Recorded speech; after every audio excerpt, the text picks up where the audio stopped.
And that's exactly why the moment Jesus steps off the boat, brokenness hits him as the person of Jairus.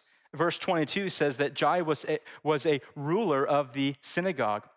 In the first century, a synagogue was much like a local church. It needed organization. People came there to worship, and so someone needed to administrate everything that was going on. They would keep the lights on, they would ensure that the area was safe and it was clean, and that's what Jairus does. You can imagine a man like this, Jairus, a ruler of the synagogue, he has notoriety. He's popular. He has influence. People know about him, and he uses his influence for good. But not only that, but Jairus is probably also wealthy.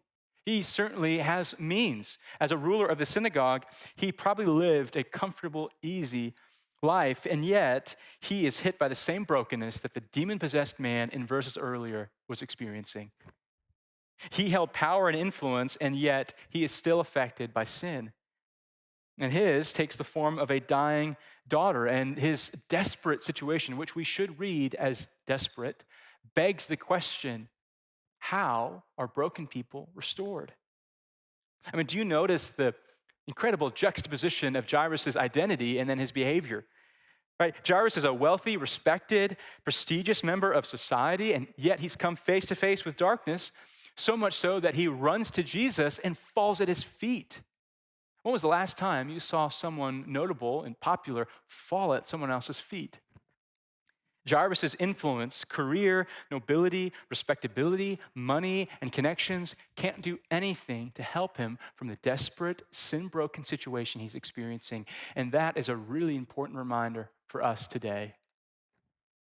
This should be a wake-up call for us. All the wealth and success that Raleigh, North Carolina has to offer cannot touch or push back the pervasive spiritual darkness all around us.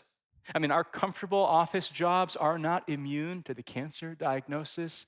Our single-family, two-car garage home cannot protect us from brokenness in our marriages or even divorce. Our college degrees, they cannot prevent betrayal or the loss of friends and loved ones from entering our lives. Have you ever thought about how truly vulnerable we really are? And Jairus is an example to us that the kingdom of darkness, it knows no skin color, profession, or location. The effects of the fall are everywhere. Sin and sin's effects are everywhere.